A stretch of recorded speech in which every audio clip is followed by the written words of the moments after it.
It's a challenge that most homeowners face at some point or time. One of their favorite specimen trees starts to decline or even die on them, which is a case in point right here at this pecan tree. You'll notice that the outside branches are starting to die off and decay a little bit, and it's starting to sucker more along the main trunk, and that's very characteristic of a tree that's starting to die on us. So we're faced with this challenge of what do we do with this tree? Well, at the point or time of after trying to save it or whatever, and we decide that there's no other choice but to remove the tree, there's several things that you can do. You can either remove the tree and recycle the byproducts, or you can leave the dead tree and recycle it, and we're going to show you how to do all of these. Now, obviously, if you decide to cut the tree down upon the point of death, you can use that for either firewood. Depending upon the type of tree, you might even can use it for fence posts. And of course, a large part of the tree can be used for wood chips just by shredding them up, and this makes a nice mulch that you can use in your flower beds, perennial flower beds, and along your other trees and shrubs. So there's several ways to recycle the top part of the tree. But once you cut it down, that also leaves another problem, which is the bottom part, or the stump. And here's a huge old stump here, looks like an elm tree.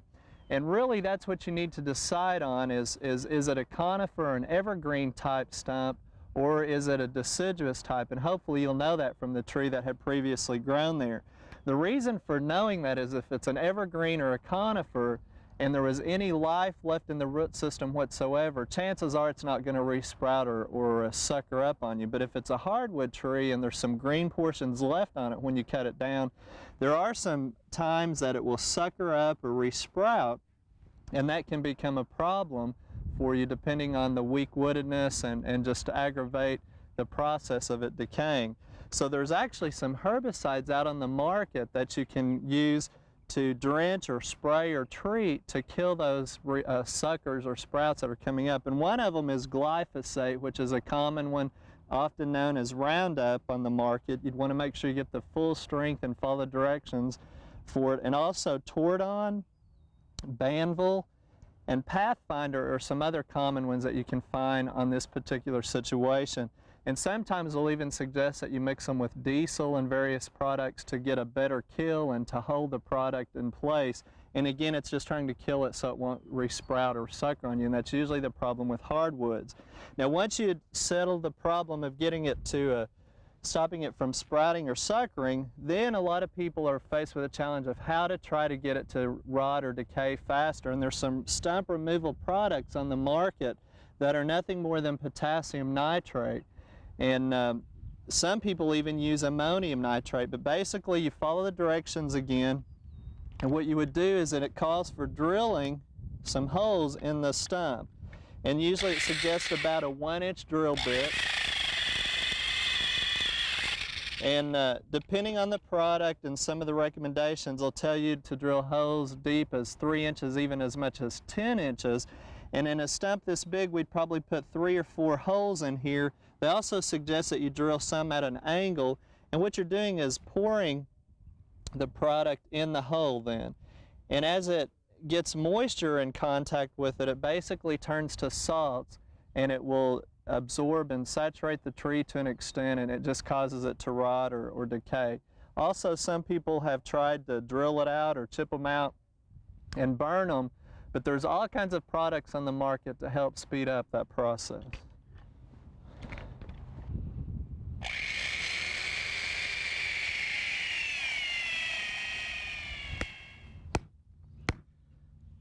Well, probably the easiest and most inexpensive method of dealing with stumps is to do nothing at all. And that's exactly what this homeowner did. 6 years ago, there used to be 2 70-foot silver maples in this backyard, kind of like the ones here behind me. And because silver maples are such weak wooded trees, spring storms would knock large branches down on the utility lines and on the roof of the house. So the homeowner decided to play it safe and have the trees removed. And you can see 6 years later, the stumps are completely rotted and can easily be chiseled away with this hatchet.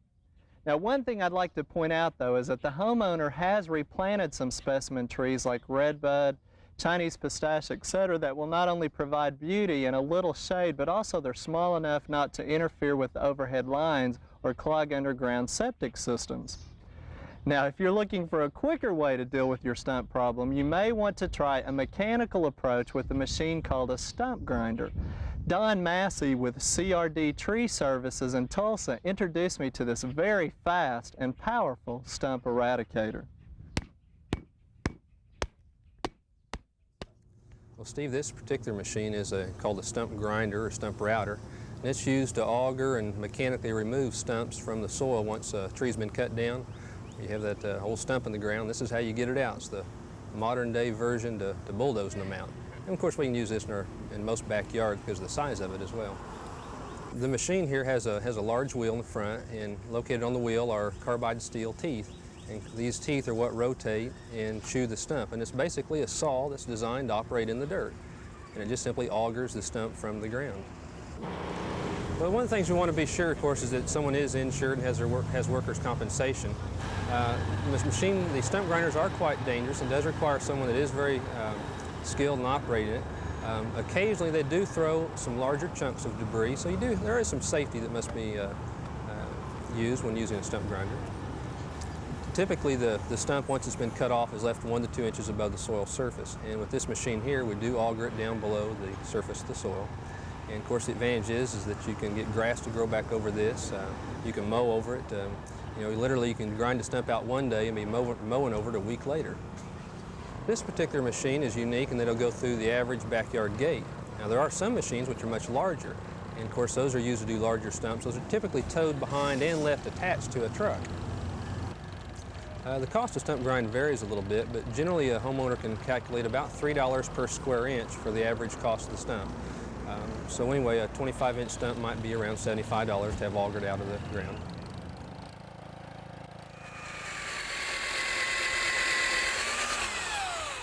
Now the other option, of course, is to actually just leave the tree and you can recycle it in its place. And especially if the tree doesn't really pose a safety hazard, the wildlife, especially the woodpeckers, will thank you for it.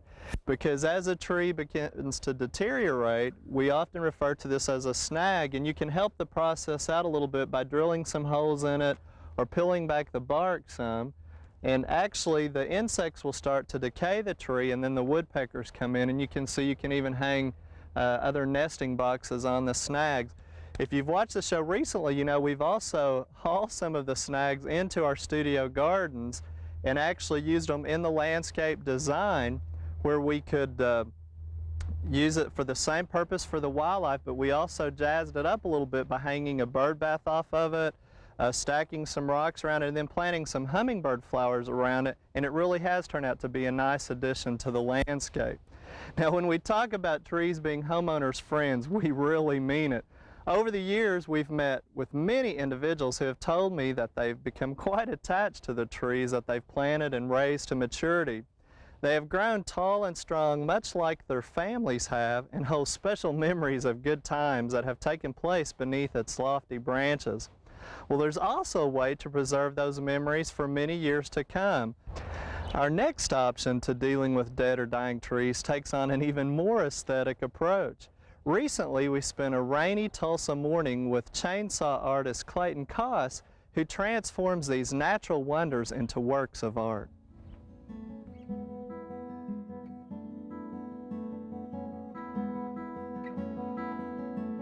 Chainsaw wood sculpture is, for example, if you had a tree in your yard and you lost your tree to a disease, Dutch elm disease, something like that, and you hated to see your tree completely go, which many people do, then the other alternative is to have me come in and we work together, come up with a design, and we do a sculpture right there on your tree stump that is left. And this is a way that we can save the tree that you might have been endeared to and give it a second life, so to speak. This can be done on just about any type of tree because, you know, primarily I don't have a choice. When I come in to a person's home or business, I have to work with what's there, be it a hardwood, a softwood, or whatever. And you can carve just about any kind of tree. And size-wise, you'd be surprised at how small of a tree we can use and still make something very nice out of it. And of course, the bigger trees gives you more options. You know, the bigger the tree, the more we can do. So there's a wide range of things we can do. Oh yeah, an average carving would be 1 to 3 days. Some of the larger carvings will go over that as much as 6, 7, 8 days. You get into that with chainsaw carving, and you're talking about a pretty good size carving.